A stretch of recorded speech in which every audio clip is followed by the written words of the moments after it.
Thank you, organizer, Sanjay, Neeta, entire team. Always a pleasure.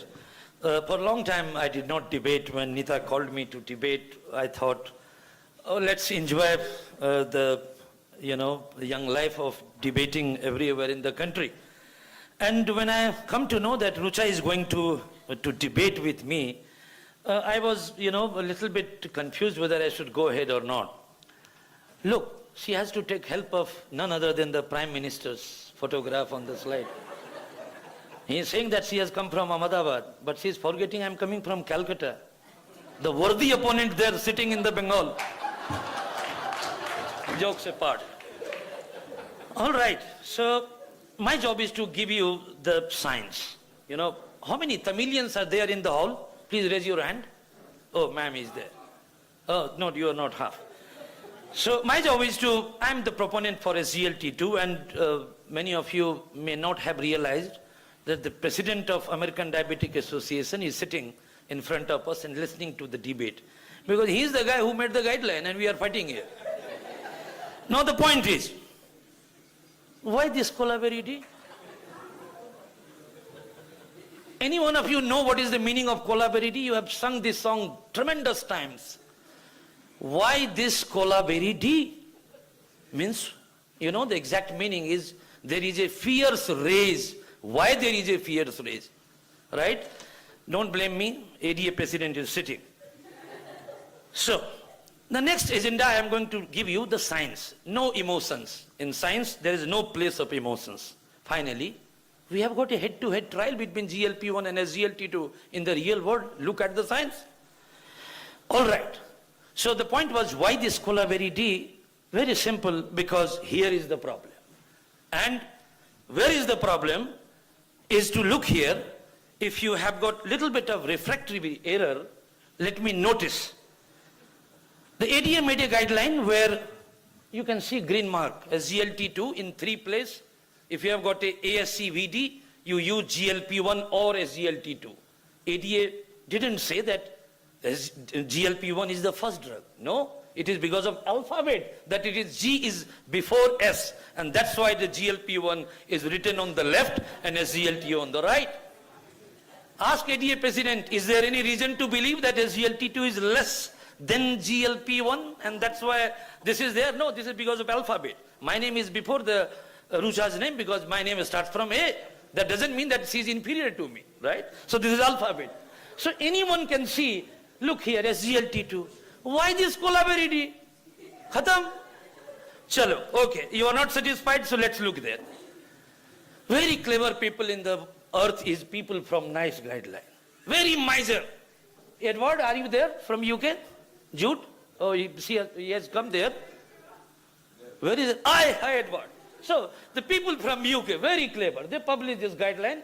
It was initially draft, now it's a guideline. February 2022. Look there. They are saying that use metformin or metformin with SGLT2. Look here. If you don't have refractory error, look here. If you have got little bit of atherosclerotic cardiovascular disease, heart failure, CKD, go for SGLT2. Is there any GLP-1 anywhere in the NICE guideline? You can say they are a miser people. They will not use it GLP-1 because it is a costly drug. And SGLT2 gives you the similar benefit with a nothing of, if you look at the moment in the Indian country, what should be the, in terms of US dollar, if you look at the 8 rupees in Indian currency of SGLT2 inhibitor, right? So it is trivial. The cost of SGLT2 in India is nothing, right? So the clever people from the world, United Kingdom, saying that, see, GLP-1, put it into the last. Now there must be some reason behind that. Okay, I'm not going to these scores. Now, for the Rucha, I just thought to play this particular slide. I was expecting that she is going to show you this slide. And this is the reason why there is a Kolaberry. Because everything, if you look here, is equal. If you look, all CB outcome trial, this is indirect evidence from the 4 SGLT2 CB outcome trial and 7 GLP-1 meta-analysis put together. Now, if you closely look these data, they are basically juxtaposing each other. There is no debate. They are equal. Very simple. If you look, go down anywhere in any endpoint. But there are certain differences which you need to decipher. Stroke. hand on. SGLT2 goes down. GLP-1 is the winner. There is no debate whatsoever. And I agree with Rucha. I am with you. Now, heart failure. SGLT2, far, far better. You agree with me. But then look at the caveat. This paper suggested that there is a possibility that GLP-1 can improve heart failure. You know where from this data came? I wrote a letter to the Lancet, Diabetes and Endocrinology, from John McMurray's meta-analysis, where they put Harmony trial was the only GLP-1 trial where there was little reduction in heart failure. But in original Harmony CB outcome trial, if you look at the NEJM publication, the heart failure outcome was neutral. And that's why I wrote a letter to editor, what is the reason? Now that data derived that GLP-1 can improve heart failure. But look at the caveat. Is there any trial in patients with heart failure where GLP-1 was found to reduce heart failure? There is no trial. Look at the SGLT2, reduced ejection fraction, preserved ejection fraction, either reduced or preserved, so low is WHF. I'm sure you heard about that. Look at the kidney outcome trial. When you say GLP-1 reduces kidney endpoint, it is primarily derived from albuminuria reduction. There is no study in the planet with GLP-1 suggesting that it reduces progression to the end-stage renal disease.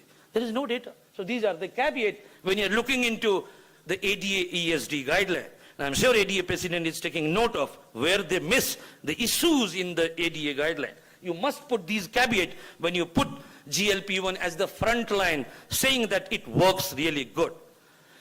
Now then, let's look at the evidence from the meta-analysis. If you look at the evidence for the GLT2 and GLP-1, you can see, here is the evidence. You can see this is a 1A for the SGLT2, so is with the GLP-1 when it comes to cardiovascular benefit. On the right hand side, what about renal benefit? Where is the GLP-1? No study. And therefore, you don't have any evidence or, any grade of evidence. So you can see, you can choose between the GLP-1 and SGLT2 from this evidence.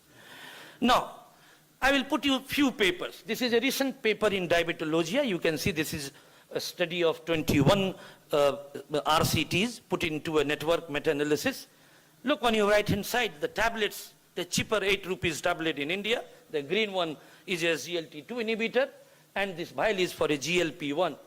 Could you see anywhere this green tablet is, behind GLP-1's vial? Nowhere, except in the stroke, where perhaps the GLP-1 would be preferable. There's no debate about that. Now look into these two papers, and I would recommend my worthy opponent to read these two papers, just recently published in BMJ. This is one of the largest network meta-analysis, and this is a BMJ proposed guideline. What this actually looked into, this paper, this is a busy slide. Just for the Rucha's interest, we looked for the quantum of the benefit with GLP-1 and SGLT2 inhibitor. So on your left-hand side is SGLT2 on different endpoints. Sorry, this is not working. These all are sabotage. Got up. So you can see all those endpoints. And if you look here closely, if you have got clear minds and clear eyes, you can see the quantum of the benefit. Although the ADA guideline put them on the similar table, but look at the benefit. Now look here. How many of the patient on SGLT2 versus GLP-1 would get benefited in terms of saving his life, all-cause mortality, according to the various grade of risk?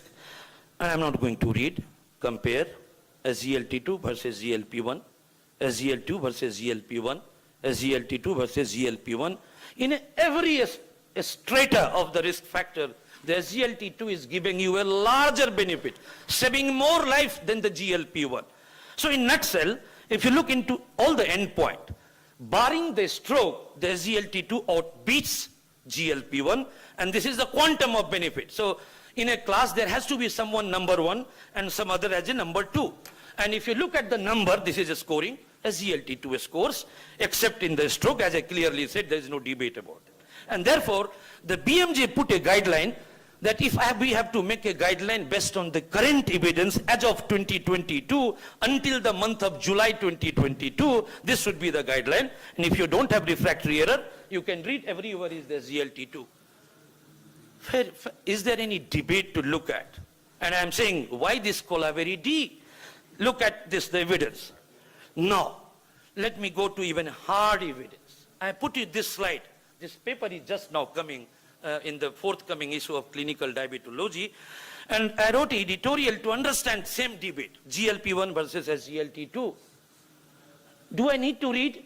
Confirmed, almost confirmed, being confirmed, yet to be explored. Start from diabetes, CKD, reduced ejection fraction, preserved ejection fraction, acute heart failure, stable heart failure, decompensated heart failure. Go to NAS, post-MI, PCOS. This is SGLT2 data. And you can see all the studies in the evidence. Anyone can challenge me if you have got any doubt. What about GLP-1? If I put the entire, things into the shoes of SGLT2 on this account in terms of evidence. Anyone? Do you need any brains to understand? You don't need. Look here, I put it. Empty papers. You want to become first.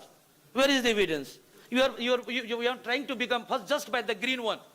And look here, what about SGLT2? Everyone is green. I'm coming from Bengal, don't forget.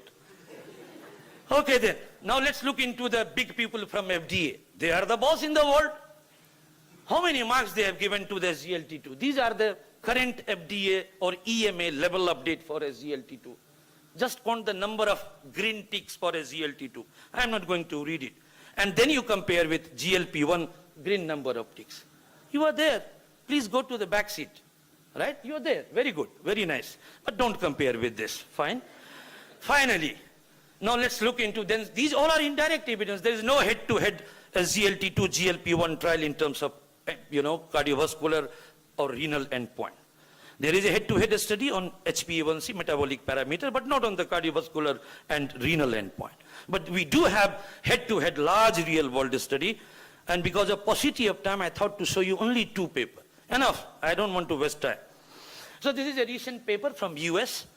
One database, more than 13,000 patients. They either give GLP-1 or SGLT2, and they looked for the different endpoint, whether patient has got a background heart disease or do not have heart disease.